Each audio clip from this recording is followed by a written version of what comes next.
Bonjour tout le monde, ravi de vous retrouver en ce début de mois d'avril. Nous sommes le 3. Le Bitcoin finalement stagne depuis déjà quelques semaines sur son niveau des 28 000. L'Ether pareil pour les 1800 $. Le Bitcoin arrive sur un point de résistance, l'altcoin dominance arrive sur un point de support. On va voir si justement ces deux lignes seront cassées, si on va justement inverser les tendances, on ne sait pas. Et bien sûr, ça sera probablement le sujet de discussion principal de cette semaine. Aujourd'hui, pour cette matinale, on va se concentrer sur les tokens Play to Earn. Enfin, en tout cas, c'est comme ça que CoinGecko les classe. Mais on peut plutôt dire que ce sont des tokens qui sont associés, de près ou de loin, au secteur des jeux vidéo sur la blockchain. Parce que par exemple, Sandbox, Mana, ce sont plutôt des écosystèmes. Immuable X, c'est plutôt une solution Layer 2 qui va permettre aux développeurs de développer des projets jeux vidéo sur la blockchain et sur le Web 3. Et vous voyez qu'ensuite vous avez par exemple GMT et AXS qui sont plutôt des tokens de gouvernance. Enfin voilà, il y a plein de types de tokens différents, mais qui sont tous liés aux jeux vidéo. Donc on va en regarder quelques-uns, je ne sais pas exactement combien. On va aller voir leurs graphiques par rapport au dollar, par rapport au Bitcoin. Et concrètement, par rapport à ça, on va essayer de déterminer lesquelles sont les plus intéressantes pour un investissement maintenant, début avril 2023 tout simplement, par rapport à leur résilience, à leur graphique, leur niveau de support, etc. Donc ça va être assez intéressant, on va faire un classement à la fin de la crypto-monnaie la plus intéressante à la moins intéressante dans ce secteur des jeux vidéo. Je vous passe la très courte introduction, pensez à l'abonnement au like si le contenu vous plaît, à tout de suite.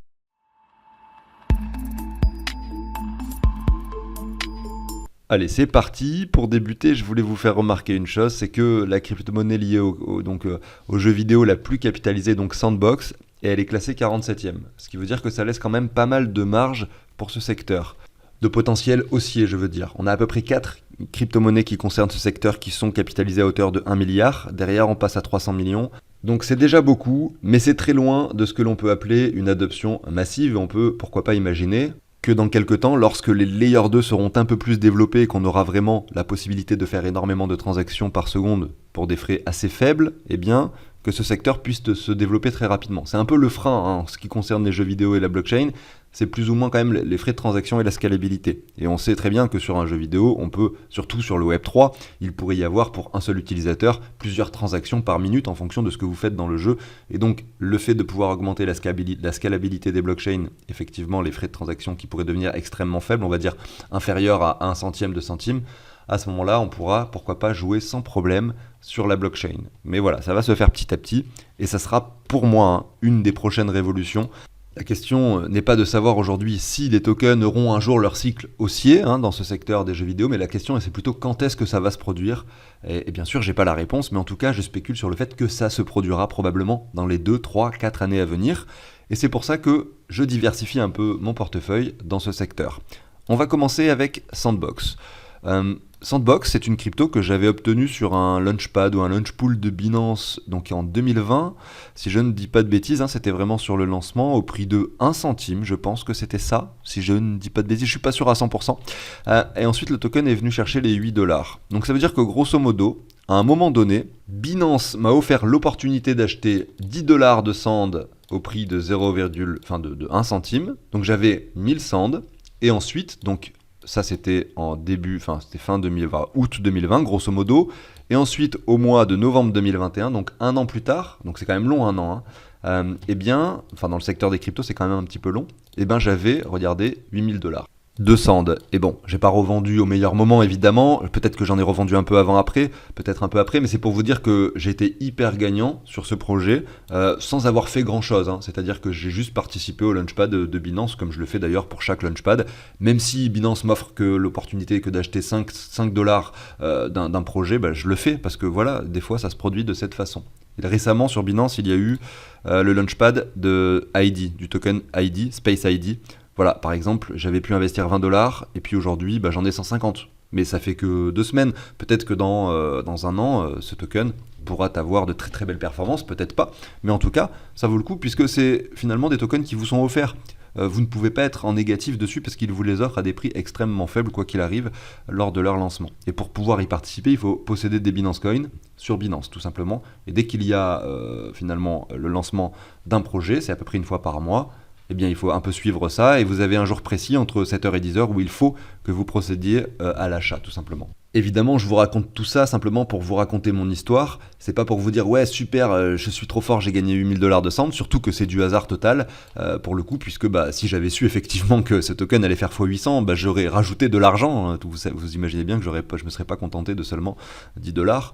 Mais je vous raconte ça plutôt pour vous dire qu'effectivement, vous pouvez avoir votre chance et que des opportunités, il y en aura encore plein d'autres et que ça vaut le coup de se renseigner. Peut-être qu'il y a Binance qui propose des launchpads, mais il y a peut-être aussi d'autres plateformes. Il y a aussi des plateformes décentralisées, mais c'est un peu plus complexe. Je l'ai eu fait également pendant la période de bull market. Enfin bref, voilà, c'est simplement pour vous dire que les opportunités, il y en a eu et il y en aura d'autres. Vous avez ici donc du coup le Sand, on repasse sur le graphique, qui vaut désormais 61 centimes.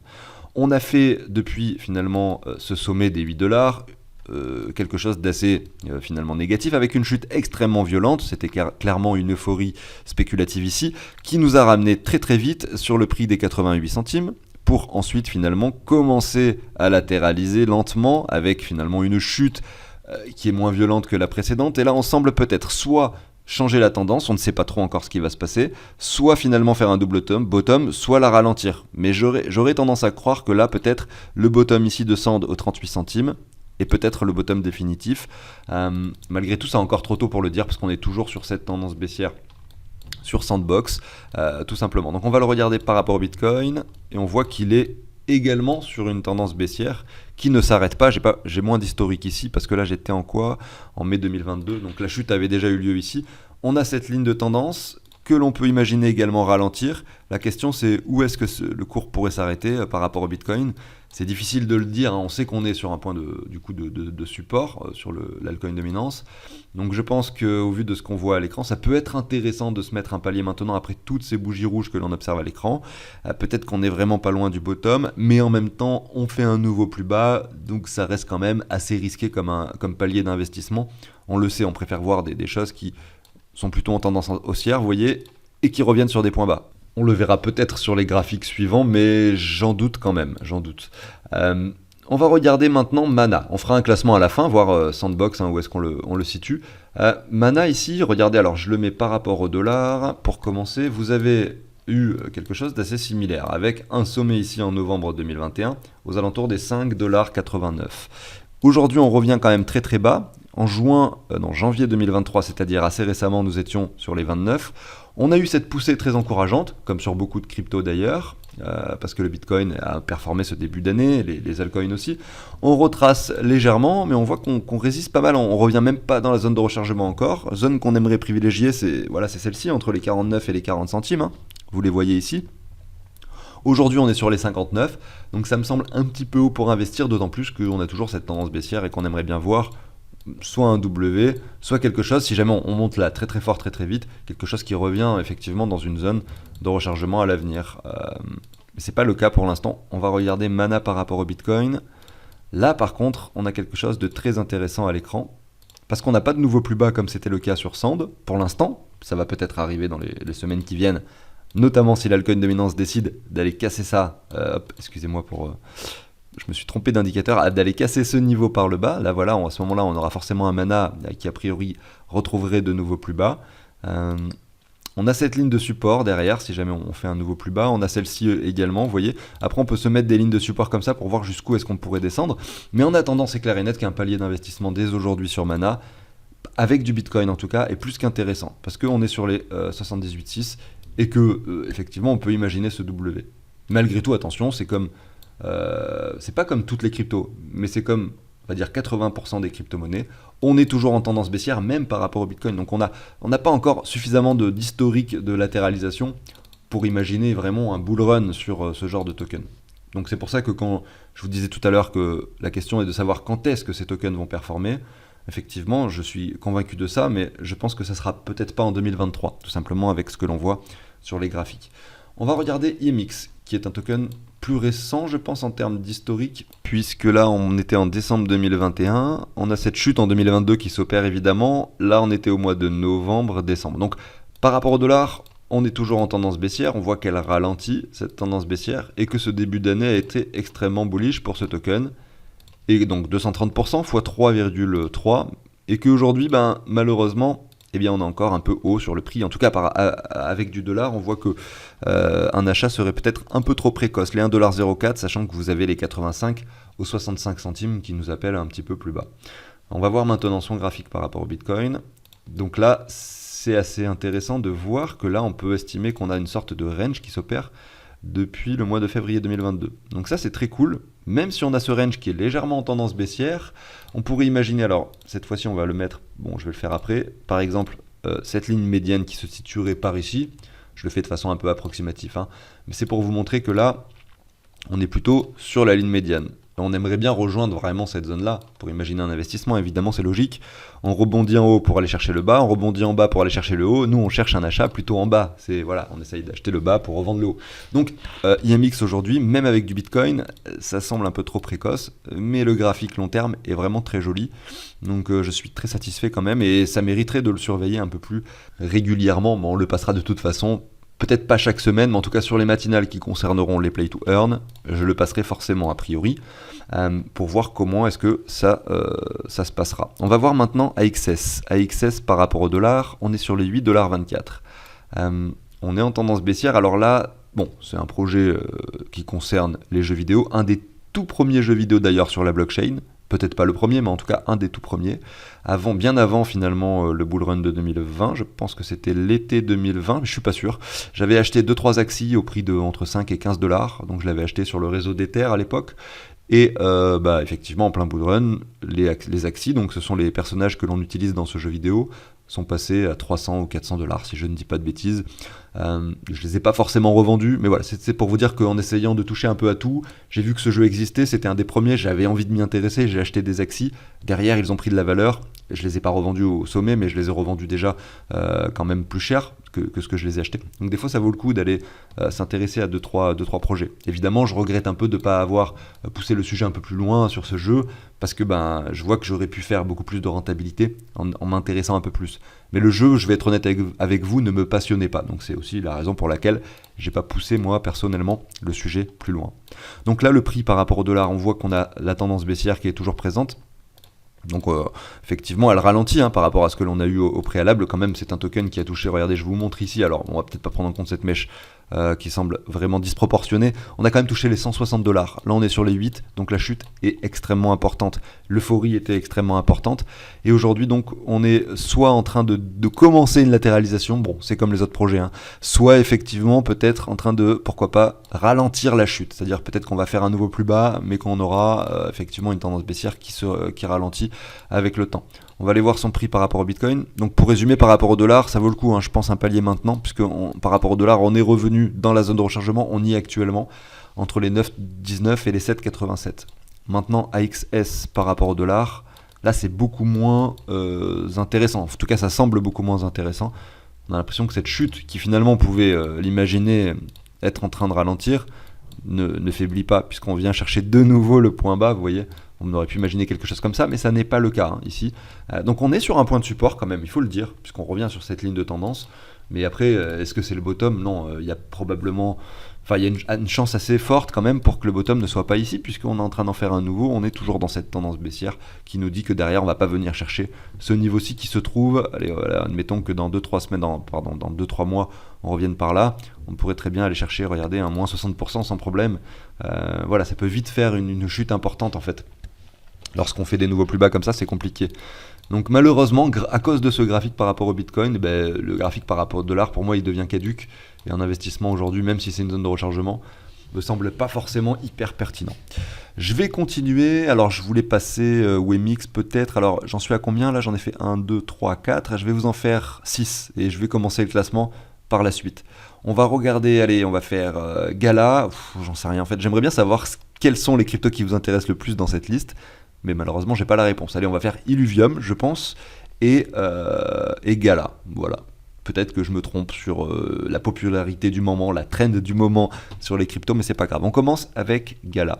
D'ailleurs, qui par rapport au dollar, regardez vaut 4 centimes et se trouve avec un début d'année extrêmement bullish, puisque la crypto-monnaie a pris, regardez ici, 280%, donc x4 quasiment, 300% c'est x4, donc on n'y est pas loin du x4 ici pour Gala en ce début d'année, mais la tendance est bien sûr, vous le voyez, très baissière.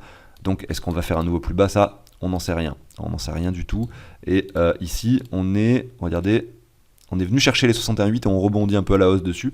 Par rapport au dollar, malheureusement, le prix semble un peu élevé aux alentours des 4 centimes. Maintenant, si vous avez du Bitcoin en réserve, c'est comme, je ne sais plus laquelle, effectivement, avait le même graphique. Je crois que c'était IMX, je ne sais plus.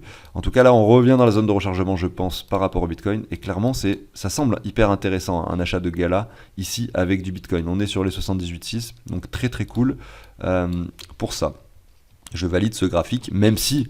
Évidemment, et je l'avais dit au début, j'avais espéré effectivement qu'on ait une crypto qui par rapport au Bitcoin nous fasse ça, mais dans le secteur des jeux vidéo, ça semble ne pas être le cas. Ça veut peut-être dire que justement les opportunités de hausse dans le futur seront encore plus importantes, parce que les bottoms qui vont être peut-être trouvés seront encore plus bas, et du coup les hausses seront encore plus finalement fabuleuses. Voilà, bon, on n'en sait rien. En tout cas, peut-être que ça vaut le coup de se méfier quand même, de se méfier quand on voit ce genre de graphique. Bon, le gala reste quand même très intéressant avec du Bitcoin pour un palier d'investissement. On va voir maintenant Illuvium. Alors, ça c'est une crypto que j'ai vraiment très envie d'acquérir. Je crois que j'en ai acheté un tout petit peu, mais pas suffisamment à mon goût.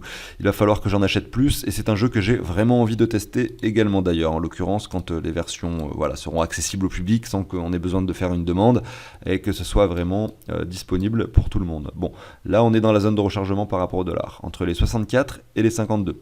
Très grosse hausse, ce début d'année nous a montré un token qui est passé donc des 38 au 107. Donc il y a beaucoup de spéculation sur ce token, parce qu'il n'y a pas vraiment de projet final définitif sorti qui fonctionne bien, donc forcément ça veut dire que les gens spéculent sur le fait que ce projet pourrait bien fonctionner à l'avenir, c'est la raison de la hausse.